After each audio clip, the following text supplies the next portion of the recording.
अस्सलाम वालेकुम। उम्मीद है कि आप सब लोग खैरियत से होंगे। बेटा आज जो है हम स्टेटमेंट्स का टॉपिक स्टार्ट करने लगे हैं, बेसिक स्टेटमेंट्स का। ठीक है बेटा, स्टेटमेंट में वैसे तो आप पढ़ कर आए थे कि क्या होती हैं, कि अब मैं आपको एक दफ़ा दोबारा बता देती हूँ कि स्टेटमेंट क्या होती हैं। कि एज अ प्रोग्राम हम एज अ होल लिखते हैं, ये इनडायरेक्ट मोड में हमारे पास लिखी जाती हैं। ठीक है, अब जो है बेटा सबसे पहली 3 स्टेटमेंट्स आपने इसमें टोटल पढ़नी है, and, RAM and stop statement. ठीक है, तो ये 3 स्टेटमेंट्स हैं आपके पास। तो हम सबसे पहली स्टेटमेंट देखते हैं विच इज़ एंड स्टेटमेंट। बेटा एंड स्टेटमेंट हम हर प्रोग्राम जितने भी हमने पीछे किए हैं, हमने देखा था कि हम एंड लगाते हैं जब भी हमारा प्रोग्राम ख़त्म हो जाता है, यानी टर्मिनेट करने के लिए हम कर देते हैं और क्लोज़ कर देते हैं हमारी तमाम फाइल्स को, और हमें कमांड लेवल पे वापस ले आती है। तो ये एक होती है एंड की स्टेटमेंट। दूसरी बात, हमने जब स्ट्रक्चर पढ़ा था बेसिक का, तो हमने देखा था कि एंड जो है वो लगाना मैंडेटरी नहीं होता, यानी ज़रूरी नहीं है हमारे पास, लेकिन फिर भी अगर लगा लिया जाए तो it is a good practice. कि अगर आप एंड स्टेटमेंट नहीं भी लगाते हो तो भी जो आपका प्रोग्राम है वो क्या हो जाता है, रन हो जाता है, लेकिन लगाना ज़रूरी नहीं होता यहाँ पे। ठीक है, यही बेटा इसकी डेफिनेशन और सिंटेक्स आपको कह रहा है कि this statement is used to terminate program execution, close all files and return to a command level. यानी आपको कमांड लेवल पे वापस ले आता है, तमाम फाइल्स को रिटर्न कर देता है और टर्मिनेट कर देता है आपकी एग्जीक्यूशन को, और आपको रिजल्ट शो करा देता है। ठीक है, इसके बाद जो बेटा आ रही है रैम स्टेटमेंट। वैसे तो ये सारी स्टेटमेंट्स तीनों की तीनों शॉर्ट के हवाले से मोस्ट इंपॉर्टेंट है आपके पास, लेकिन जो रैम स्टेटमेंट है ये सबसे ज़्यादा इंपॉर्टेंट स्टेटमेंट है और कई दफ़ा बोर्ड में रिपीट हो भी चुकी है। ठीक है, रैम का मतलब होता है बेटा रिमार्क्स। जब हमने फ्लो चार्ट पढ़ा था तो तब हमने रिमार्क्स को देखा था, क्या होता है, हमने कहा था ये कमेंट्स होते हैं जो कि यूज़र अपने प्रोग्रामर अपने लिए लिखता है।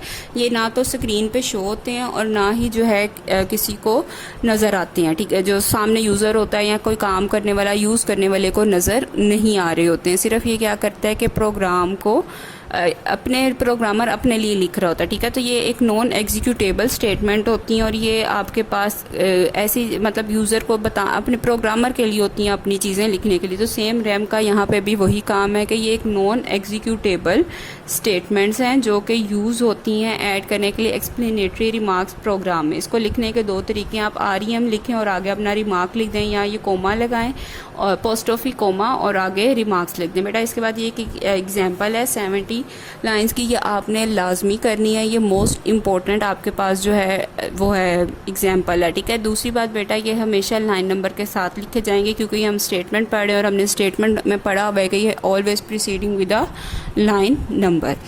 अब जो है इन्होंने 2 नंबर्स की एवरेज कैलकुलेट करनी है, तो उन्होंने प्रोग्राम एक लिखा है। अब मैं आपको लिख के दिखाती हूँ। सबसे पहले बेटा हम अपनी स्क्रीन क्लियर कर लेते हैं, CLS लगा दिया। अब हम क्या लगाते हैं, अपनी ऑटो कमांड लगा लेते हैं ताकि हमें बार बार लाइन नंबर ना लिखना पड़े। ठीक है, यहाँ पे बेटा मैंने लिखा REM this program calculate average. अब मैंने ये दे दिया रिमार्क्स। अब जब मैं आपको रन करके दिखाऊंगी तो आपको पता चलेगा कि ये जो है आपके सामने ये वाली लाइन शो ही नहीं होगी। ठीक है, एवरेज। अब आपने 2 नंबर्स की एवरेज कैलकुलेट करनी है, तो आपको पता है आपको 2 नंबर्स चाहिए होंगे। A में हम ले लेते हैं अपने पास 10, लाइन नंबर B, या हम आपने देखा था कि हम एक ही लाइन में दोनों भी ले सकते हैं, वो भी आप कर सकते हैं, हमने ये ले लिया। ठीक है, थर्ड लाइन में हम क्या कर देते हैं कि इसको AVG के इक्वल रखवा देते हैं और उसमें हम कह देते हैं कि जी हमारे पास जो है A प्लस B, इसको डिवाइड कर दो 2 से, यही हमारे पास होता है। लाइन नंबर 50 में हम क्या कह देते हैं, हम कह देते हैं खाली एक और ही मार्क ऐड करते हैं कि अब डिस्प्ले होने लगी है एवरेज। यानी ये काम जो है हमें जो नेक्स्ट स्टेप है वो क्या करवाएगा, हमें एवरेज को हमारी डिस्प्ले कराएगा। ठीक है, अब लाइन नंबर जो 60 है इसमें हम प्रिंट स्टेटमेंट लगाएंगे। हमने पढ़ा था कि प्रिंट कराने के लिए हमने क्या करना होता है, हम वो लगा देते हैं। ठीक है, प्रिंट हमने क्या किया, पहले हम लिख लेते हैं इसमें कि इन्वर्टेड कॉमर्स में लिखते हैं AVERAGE average is equal to inverted commas बंद किए सेमीकोलन और AVG। ये प्रिंट का बेटा स्टेटमेंट होती है, सिंटेक्स होता है, ये भी आपने आगे पढ़ना है। अब हम क्या लगा देते हैं, यहाँ पे अपनी एंड स्टेटमेंट लगा देते हैं। अब बेटा क्योंकि हमने क्या यूज़ की हुई है, ऑटो कमांड यूज़ की हुई है, तो आपको पता है कि अगर मैं इसके बाद दोबारा एंटर प्रेस कर दूँगी तो मुझे लाइन नंबर शो हो जाएगा। और ऑटो कमांड को टर्मिनेट करने के लिए हमने देखा था कि कंट्रोल ब्रेक या कंट्रोल C करते हैं। जैसे ही मैंने कंट्रोल C प्रेस किया, देखें मुझे ओके का मैसेज हो गया। अब मैं RU एंड रन लिखूँगी करूँगी या F2 की प्रेस करके एंटर प्रेस करूँगी तो देखें मेरे सामने मुझे एवरेज शो हो गई। ठीक है, ये इस तरह से काम करेगा। आप देखें इसमें जो लाइन नंबर 50 थी और लाइन नंबर 10 था, ये दोनों ही लाइंस जो हैं मेरे सामने एग्जीक्यूट नहीं हुई, सिर्फ क्या हुई है कि जो प्रोसेसिंग का काम था वो शो हुआ है। ठीक है, तो ये रिमार्क्स जो होते हैं ये सिर्फ यूज़र अपने लिए प्रोग्रामर लिखता है, इसमें ये नॉन एग्जीक्यूटेबल इंस्ट्रक्शंस होती हैं ये वहाँ पे नज़र नहीं आ रही होती। ठीक है, ये बेटा आपने इसके साथ डेफिनेशन जो है वो के साथ एक सिंटेक्स और ये एग्जांपल मस्ट आप लोगों ने लिखनी है।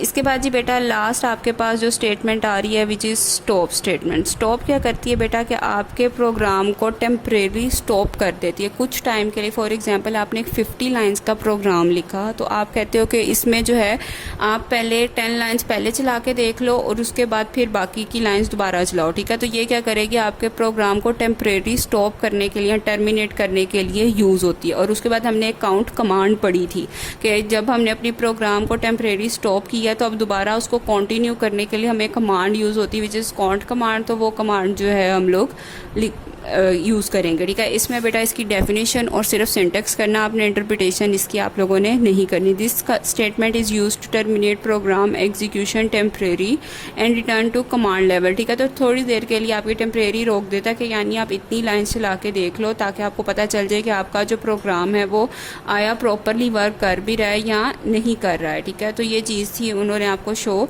कराई और स्टॉप आप लोग दिखा देते हैं। और उसके बाद जब आपने दोबारा कंटिन्यू करना होता है तो फिर आपके पास जो स्टेटमेंट यूज़ हो रही होती है वो कौन सी यूज़ हो रही होती है, काउंट कमांड की यूज़ हो रही होती है। नीचे जो एग्जांपल है उसमें उन्होंने इनपुट लिए थे 3 नंबर्स, के और एल में उन्होंने 2 वैल्यूज़ रखवा दी और उसके बाद देखें लाइन नंबर 30 में उन्होंने स्टॉप लगाया हुआ कि के और एल की जो एग्जीक्यूशन है पहले वो हो जाए, उसके बाद जो है हम आगे लाइन नंबर 30 पे आगे फिर हमारी जो लाइन नंबर 40 है वो एग्जीक्यूट हो और उसके बाद जो है हमें हमारा रिज़ल्ट शो हो। तो वो देखें उन्होंने काउंट और रन आपको दोनों साथ साथ दिखाई हुई हैं जिसकी वजह से आपको हर एक का आंसर अलग अलग नज़र आ रहा है। ठीक है, ये एग्जांपल आपने नहीं करनी है, ये सिर्फ आपने स्टॉप की डेफिनेशन और सिंटेक्स ही करना है। उम्मीद है बेटा आज का लेक्चर आप लोगों को समझ आ गया होगा। अगर फिर भी कोई कन्फ्यूजन हो तो आप मुझसे पूछ सकते हैं। आपने ये लर्न करके लाजमी लिखना है ताकि आपकी अच्छी तरह से तैयारी हो जाए। ठीक है, ओके बेटा, अल्लाह हाफिज़।